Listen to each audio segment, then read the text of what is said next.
ఇది మన హైదరాబాద్ మధ్యలో ఉన్న చార్మినార్ అనుకుందాం.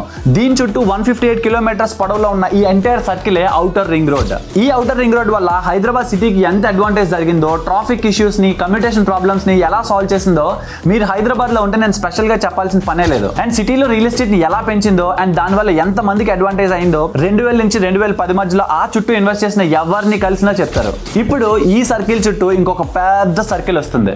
ఆ సర్కిలే ఔటర్ రింగ్ రైల్. ఇది ఆల్మోస్ట్ 390 కిలోమీటర్స్ లెంత్ తో 8 డిస్ట్రిక్ట్స్ ని కవర్ చేస్తూ వస్తుంది. ఇమాజిన్ 150 కిలోమీటర్స్ లో ఉన్న ఈ ఓఆర్ఆర్ సిటీని ఇంత స్కేల్ లో డెవలప్ చేస్తే ఇప్పుడు రాబోయే 390 కిలోమీటర్స్ ఓఆర్ఆర్ సిటీని ఎంత హ్యూజ్ స్కేల్ లో డెవలప్ చేస్తుందో ఒకసారి ఆలోచించండి. ఈ ప్రాజెక్ట్ లైవ్ లోకి వస్తే సిటీ అవుట్స్కట్స్ లో ఉండేవాళ్ళు, హైదరాబాద్ చుట్టుపక్కల డిస్ట్రిక్ట్స్ లో ఉండేవాళ్ళు హైదరాబాద్ కి వర్క్ పర్పస్ కోసం ఎవ్రీ సింగిల్ డే ట్రావెల్ చేయొచ్చు. అండ్ దీని వల్ల పెరుగుతున్న సిటీలో చాలా వరకు ట్రాఫిక్ అండ్ పొల్యూషన్ ప్రాబ్లమ్స్ కూడా తగ్గించవచ్చు. అండ్ ఇంకో ఇంట్రెస్టింగ్ విషయం ఏంటంటే ఈ ప్రాజెక్ట్ వచ్చే చుట్టుపక్కల ప్లేసెస్ లో ల్యాండ్ వాల్యూ చాలా వరకు పెరుగుతుంది. సో ప్రాపర్ గా రీసెర్చ్ చేసుకుని ఆ చుట్టుపక్కల ఇప్పుడు ఇన్వెస్ట్ చేసి పెట్టుకోండి. ఫ్యూచర్ లో మంచిగా ల్యాండ్ వాల్యూ అప్రిషియేట్ అవుతుంది. అండ్ ఈ రీల్ తప్పకుండా మీ ఫ్రెండ్స్ అందరికీ షేర్ చేసి వాళ్ళని కూడా ఆ ప్లేసెస్ లో ఇన్వెస్ట్ చేయమని చెప్పండి. అండ్ ఇలాంటి ఇన్ఫర్మేటివ్ కాంటెంట్ డైలీ మీ ఫీడ్ లో కావాలనుకుంటే మన పేజ్ ని ఫాలో చేసి పెట్టుకోండి.